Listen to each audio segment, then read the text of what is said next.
Y esto, en medio del museo, que casi no han tocado nada, hay los objetos de historia. No es un museo técnico, es un museo de historia. Y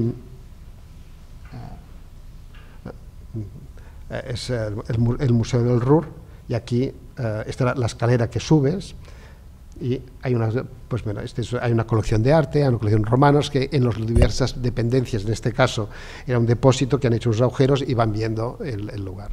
Este es el lugar que se llama de lavado del carbón, este edificio.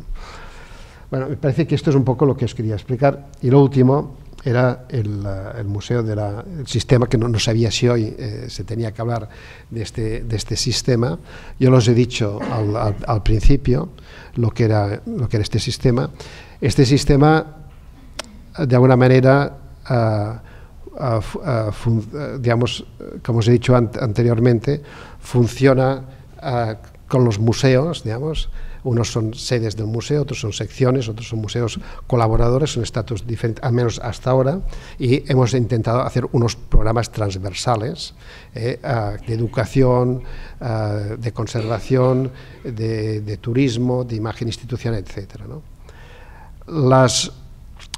Este tipo de organización, que es un poco lo que se quiere implantar en la agencia, son organizaciones complejas y son muy difíciles de gestionar, ¿no? En el caso, digamos, de las redes territoriales, tienen unas inercias locales que, de alguna manera, les influyen. Entonces, nosotros queremos influir, por otra parte. Ahora, con Pep, al principio, nosotros decíamos, hacemos el material de los folletos, pues los hacemos que sean un poco subliminales, ¿no? Es decir, que solo de esta estructura, poner el logotipo a la izquierda, los logotipos son similares, de manera que una persona no diga, no sean todos iguales, sino que con esta estructura que no ponga el diseño diferente. Como en el Museo de Renania, los museos los hacen la central y todos son iguales, la misma estructura, el mismo diseñador, y en cambio nosotros dábamos esta libertad, y a veces nos encontramos que el diseñador decía, bueno, mejor que la hagamos cuadrado, ¿no? Digamos que si te vas cuadrado, bueno, estas son las cosas que son naturales en los museos, y la implantación de unas redes que tú quieres que funcionen, que estén estructuradas como la nuestra. Es muy importante que el que la quiera implantar, que es el gobierno, tenga o dinero o personal o tenga alguna cosa, porque digamos, si te quieres implantar sin dinero o si no puedes ofrecer el calendario es difícil. Pero yo creo que digamos, hoy que es el último día de trabajo, así oficial de tal, yo creo que lo que hemos hecho durante estos 20 años, yo creo que ha sido un tipo de organización diferente a las que se han hecho en los otros museos. A veces lo he comparado un poco con la Unión Europea, es decir, que cada museo, cada país es independiente, pero que, digamos, se han hecho programas como el Euro, sí, transversales. Bueno, el día 28 presento un libro que se llama Un museo por un país, en el caso os lo explicaré un poco más. Ahora no sé si me estoy pasando. Bueno, he hecho este repaso de las redes que hay en Europa relacionadas con el mundo de la técnica, y os he querido explicar características un poco para que lo comprendierais. Si hay alguno que tenga alguna pregunta, o es demasiado tarde, no lo sé.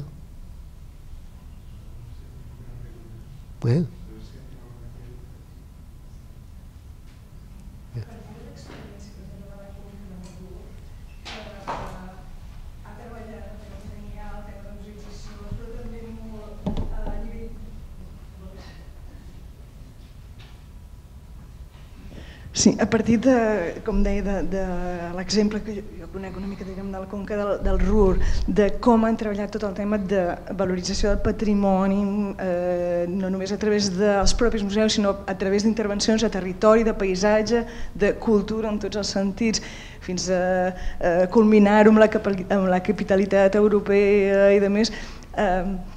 I no sé si ja s'ha treballat aquí a Catalunya, però té algun sentit buscar la candidatura a patrimoni de la humanitat, dels referents industrials màxims catalans i aprofundir més en les rutes de turisme industrial?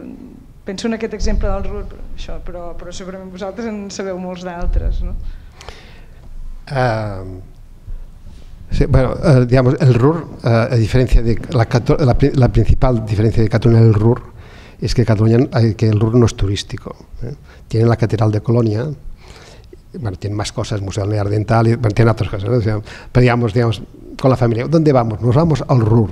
Esto, digamos, antes del RUR irías a otros sitios. Ellos tienen tiene el patrimonio. Ahora está pasando con Silesia en Polonia, que también estoy muy en contacto, de que el patrimonio que tiene importante es el patrimonio industrial. El RUR hace 30, 40 años era como un desastre, bueno, porque el carbón es sucio, no era un lugar donde... Entonces ellos, ha habido este movimiento importante de patrimonio industrial porque es lo que les define. El acero y el carbón es lo que define el RUR. Yo creo que aquí en Cataluña, yo las cosas estoy contento, a veces me dicen, yo estoy contento de haber impulsado el concepto de patrimonio industrial, porque al principio, como influenciado por los ingleses, decíamos arqueología industrial, la gente le cuesta entender lo que es patrimonio industrial, arqueología industrial que se lleva a los romanos, y decir industrial era muy difícil, ¿no? Pero vaya, cuando les decíamos que teníamos que estudiar fábricas, o que no de preservar fábricas, la gente se quedaba un poco parado, ¿no? Digamos, ahora, ¿por qué hemos de fábricas? Yo creo que en estos 30 años, sobre todo a partir del 2000, digamos, hay unos ciertos movimientos populares que hacen que se preserve patrimonio industrial. Es decir, nosotros controlábamos más o menos todo lo que se iba actuando en patrimonio industrial en Cataluña y ahora se ha desbordado. Es decir, te encuentras que hay una ciudad que por ella misma pues conserva un patrimonio industrial, lo reutiliza para alguna cosa, ¿no? Yo creo que esto no estamos mal. El segundo, nosotros estamos trabajando, yo muy personalmente, en unas 14 rutas de patrimonio industrial. La que hay aquí pues iría a Gerona, pues el tren, yo creo que valdría al Museo de la Pesca, aunque no sea industrial. Pasaría por aquí, por el Museo de la Cerámica de la Bisbal, por el molino de arroz, que es muy interesante, de Pals, iría pues hasta la farina de Castelló de Empúries y después el Museo de la Técnica de Figueras. Bueno, digamos, y pues también un poco mirar lo que hay en las gabarras, ¿no? Yo creo que yo soy partidario de fomentar estas rutas como rutas especializadas, ¿no? Cada vez más la gente viaja más y yo creo que dar estas rutas que además las puedes combinar con otras es importante. Yo las rutas aquí, las rutas con 14 rutas las comparo como las galaxias, ¿no? Hay como si galaxias, perdón.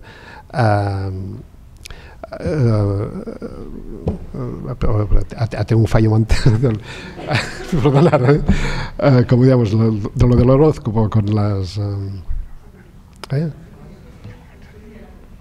Sí, bueno, sí, ciencias sociales, un poco, digamos, lo que te sirven es para ordenar el firmamento. Por lo tanto, si aquí ponemos 14 rutas, lo que te hacen es ordenar. En vez de tener puntos, tienes las constelaciones, perdón, ya estoy perdiendo. Como las constelaciones, lo que te digo, las constelaciones no es tanto para verlas, sino es que tú te ordenan, esto está a la derecha, la constelación de Orión, etcétera, ¿no? Y entonces lo que te sirven las rutas es esto, que tú tienes las rutas que te ordenan el patrimonio industrial, ¿no? Entonces, puedes decir, al lado de esta ruta hay una cosa así, pero más o menos en estas 14 rutas tenemos el 80% del patrimonio importante que hay en nuestro país. Yo no estaría tan negativo, porque el patrimonio industrial no se ha de destruir, no se ha de conservar todo. Nosotros hemos de hacer una selección de lo que queremos que nuestra generación, futuras generaciones, les sea de valor, y nosotros hemos de conservar lugares que den muestra de lo que ha sido la historia, ¿no? En una valle, por ejemplo, del Pirineo, que fuera de la Farga, que lo han destruido todo, no queda la Vall Ferrera, sobre todo queda el nombre, pues que la gente no tiene ni idea de, bueno, pues quedan unos martinetes, los de Martínez, pero se pierde completamente la tradición de esto, ¿no? Y aquí vamos conservando cosas. Se puede hacer más, estoy seguro, pero dentro de todo, comparado con otras regiones del mundo, yo he estado el presidente de la Comisión de Patrimonio Industrial durante 9 años, he visitado bastantes cosas y tampoco no estamos tan mal comparando, ¿eh? Sí.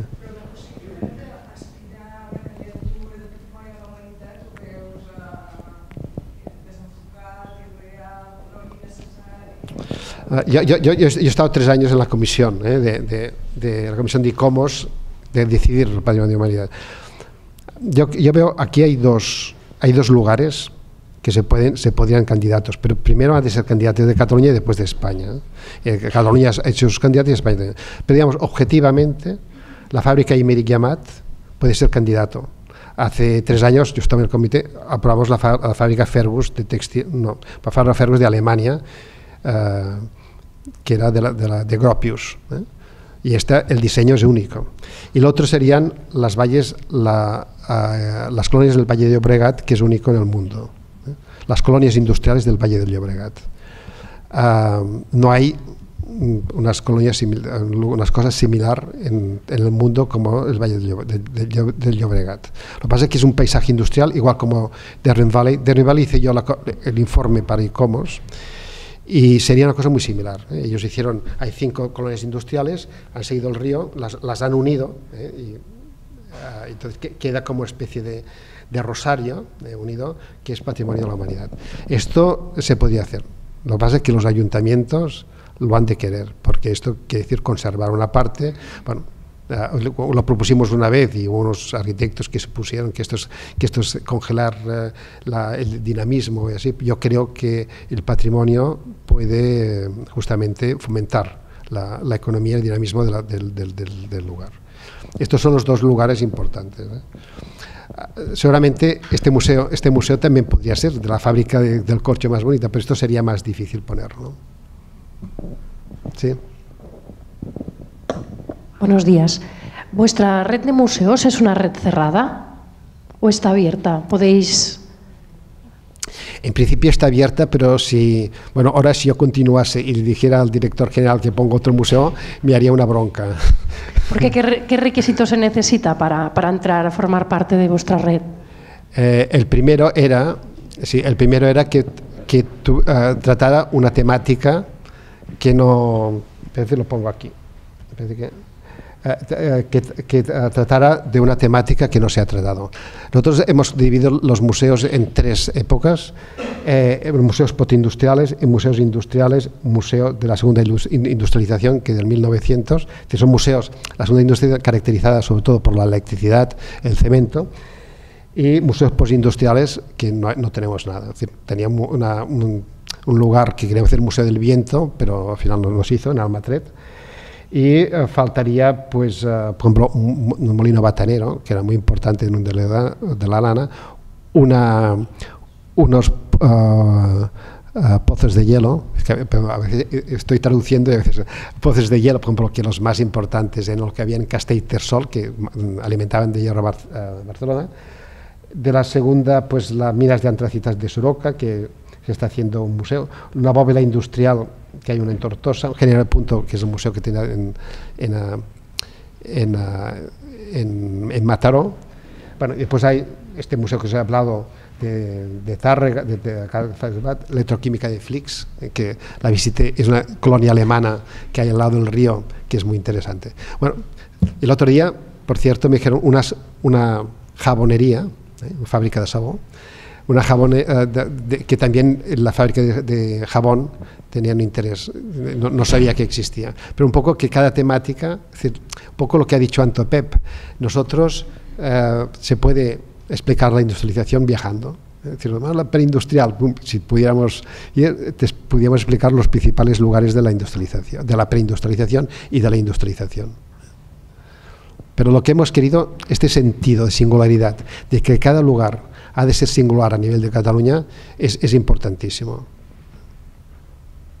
Es decir, nosotros hemos hecho muchos museos y hemos impedido de hacer muchos otros, porque cuando me han dicho hacer un museo de papel en La Riba o aquí en Sarriá de Ter también, de alguna manera, en principio, hemos preservado el museo del papel de Capellades como único papel. Y si alguien dijera un museo de corcho en Flaçà, que lo querían hacer al principio, naturalmente nosotros no hubiéramos estado a su lado, no lo habíamos impedido, pero digamos, yo creo que en un país de 6 o 7 millones de habitantes no da para tanto hacer varios museos de la misma temática.